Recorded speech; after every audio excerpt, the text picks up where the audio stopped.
اهلا بحضراتكم.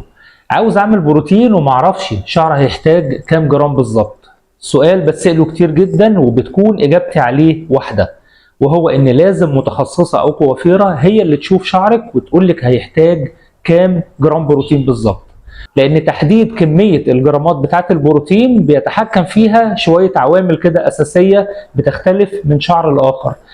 بتعتمد على اساس ايه؟ على اساس طول، كثافه، نوع الشعر نفسه. يعني مثلا الشعر الكثيف جدا المجعد قوي الطويل هياخد كميه بروتين اكبر من اللي يستحقها شعر ويفي او كيرلي والكثافه بتاعته مش عاليه وكمان طوله متوسط. ويختلف كمان عن الشعر اللي درجه الخشونه بتاعته قليله جدا وكثافته اقل، خفيف يعني، وكمان طوله اقل من المتوسط.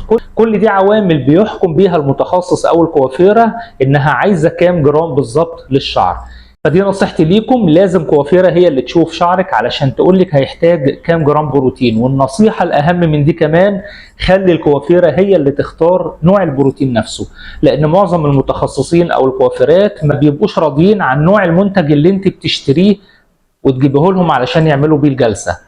فبتحاول قدر الامكان انها تشغل نفسها بالبروتين اللي عندها، ومهما كان نوع البروتين حلو اللي حضرتك جايباه وبترشحيه للمتخصصه انها تعمل لك شعرك بيه، ما بيكونش عندها رضا كامل عن الماده، وده لانها مثلا بتبقى واثقه في منتج معين هي شغاله بيه، فالافضل ان هو ده المنتج اللي هي تستخدمه لشعرك.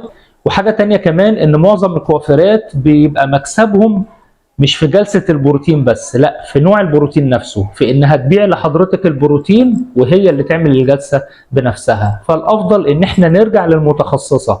لو انت عندك ثقة في المتخصصة اللي هتعمل لك البروتين، خليها هي اللي تقول لك نوع البروتين وشعرك هيحتاج كام جرام. يا رب تكون المعلومة مفيدة للجميع. تحياتي لحضراتكم واشوفكم على خير.